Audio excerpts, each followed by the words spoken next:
From the vast grasslands north of the Great Wall, a new power was rising. The Manchus, skilled horsemen and formidable warriors, were about to change the course of Chinese history forever. In 1644, their banners swept south, breaching the ancient defenses and marching into Beijing. The Qing Dynasty had fallen, and a new era, the Qing, had begun. This wasn't just a conquest. It was the start of an empire that would rule for nearly 3 centuries, an empire of immense power, cultural brilliance, and ultimately dramatic decline. Join us as we journey through the epic story of China's last imperial dynasty. The first century and a half of Qing rule marked a period of unprecedented stability and prosperity. This was the High Qing, the Golden Age, presided over by 3 of China's most capable emperors, Kangxi, Yongzheng, and his son Qi. Under their long and stable reigns, the empire flourished. Kangxi was a scholar and a strategist, consolidating Manchu rule and winning the hearts of his Han Chinese subjects. He commissioned massive literary projects like the Kangxi Dictionary, which standardized the Chinese language for generations to come. His grandson, Qianlong, inherited a prosperous and powerful nation. His reign was the zenith of Qing power. The empire's territory expanded to its greatest extent, stretching from the Siberian forests to the Himalayan peaks, encompassing a diverse tapestry of peoples and cultures. Art and culture reached new heights of refinement. Exquisite porcelain, intricate jade carvings, and masterful paintings flowed from imperial workshops. Palaces like the Forbidden City and the Summer Palace were expanded into breathtaking architectural wonders, symbols of an empire at the peak of its confidence. The population boomed, trade flourished, and China was, without question, the wealthiest and most powerful nation on earth. It seemed as though this golden age would last forever. But beyond the gilded walls of the Forbidden City, the seeds of future challenges were already being sown. As the 18th century gave way to the 19th, the world was changing rapidly, and the Qing Empire began to face pressures from both within and without. From the West came European merchants, eager for Chinese tea, silk, and porcelain, but they had little to offer that China wanted in return. This trade imbalance led Britain to push a new, sinister commodity, opium. The drug spread like a plague, draining the empire's silver reserves and devastating its society. When the Qing court tried to stamp out the trade, it led to a disastrous conflict. The Opium Wars were a brutal awakening. Britain's modern warships and firearms shattered the Qing military. The treaties that followed were humiliating, forcing China to open its ports, Seji Hongi Kongi, and pay massive indemnities.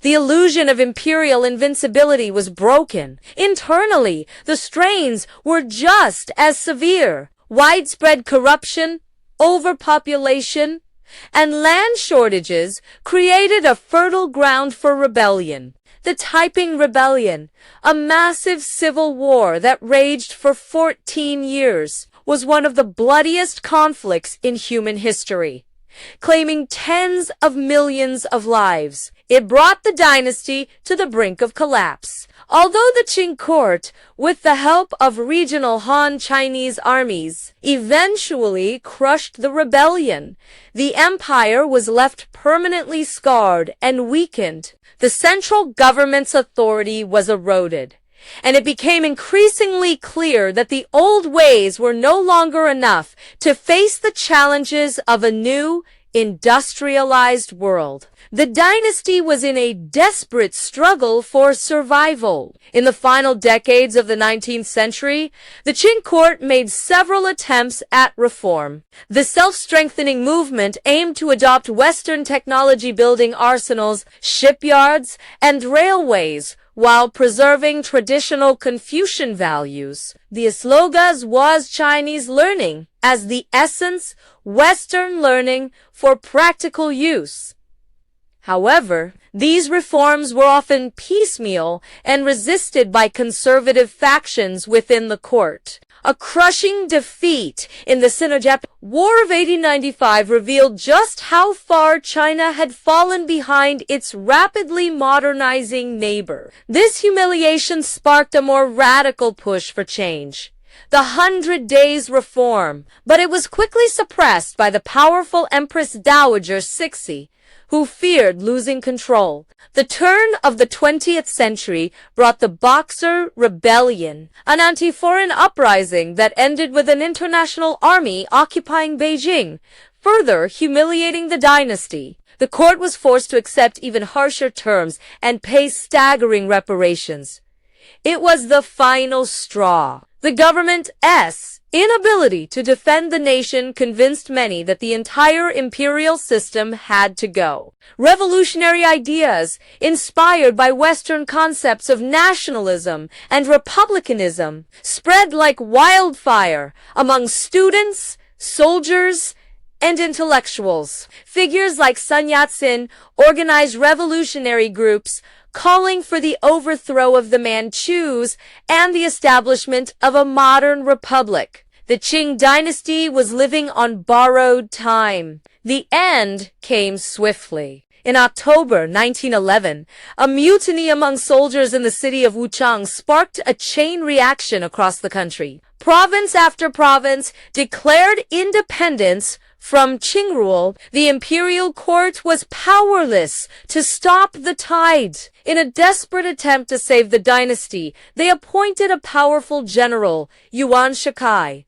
But he had his own ambitions. Seeing the writing on the wall, Yuan Shikai negotiated with the revolutionaries. On February 12, 1912, the last emperor, the young Pui, formally abdicated the throne. The edict was signed in the Hall of Mental Cultivation within the Forbidden City, the same palace complex where the dynasty's power had once seemed absolute. After 268 years, the Qing dynasty was over. The imperial era, which had lasted for more than 2 millennia, had come to an end. China was now a republic, embarking on a new, uncertain, and often turbulent chapter in its long history. From the conquest of 1644 to the revolution of 1911, the Qing dynasty's story is a powerful saga of glory, achievement, and decline. It was an era that shaped modern China in profound ways. From its vast territorial boundaries to its complex relationship with the outside world, the legacy of the Qing is all around us, in the art, the architecture, and the very identity of China today. It serves as a timeless reminder of how even the mightiest empires can fall, and how history is a relentless cycle of change, collapse, and rebirth. Thank you for joining us on this journey through the rise and fall of China's last dynasty. If you found this documentary interesting, please like, share, and subscribe for more deep dives into history.